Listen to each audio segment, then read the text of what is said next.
Casey, and I'm going to be talking to you about the amazing games that are Slime Rancher and Slime Rancher 2. Okay, let's get into it. The first Slime Rancher game was released in 2017 and follows along Rancher Beatrix, whose goal was to collect slimes and raise them on her farm. A sequel to this game was then released in 2022 for early access, following along the same game mechanics and storylines. The only difference is that it's set in a new world. The first time I played Slime Rancher, I was 14 years old and I was completely encapsulated by their game, accumulating over 50 hours of gameplay. So you can't imagine how excited I was when they released the early access for Slime Rancher 2, and I have played it just as much as the first. And this is what made me want to go back and look at the first one again.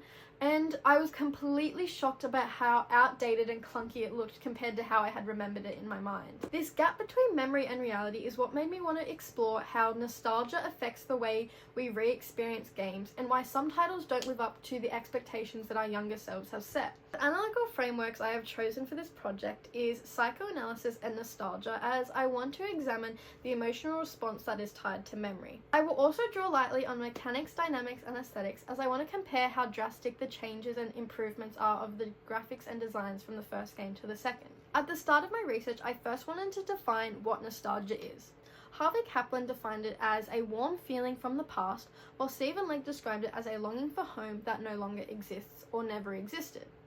This helped me understand why playing the first game after playing the second game for so long provoked such a strong response. In Legg's text, he also identified the term restorative nostalgia, which is the aim to reconstruct this lost home that he mentioned earlier. I argue that Slime Rancher 2 was able to achieve this, as it reconstructs the first game's whimsical charm, but with a modern twist. I then wanted to look at where nostalgia and video games cross over, so I looked at Wulf and Bowman's text Nostalgia in Media, where they discuss how media nostalgia is triggered when someone consumes familiar content and relives earlier experiences. They suggest games can act as a time machine, encapsulating memories of the past, which I definitely felt directly after playing the sequel to Slime Rancher 1, as my memories of the first game came a part of the new experience of the second.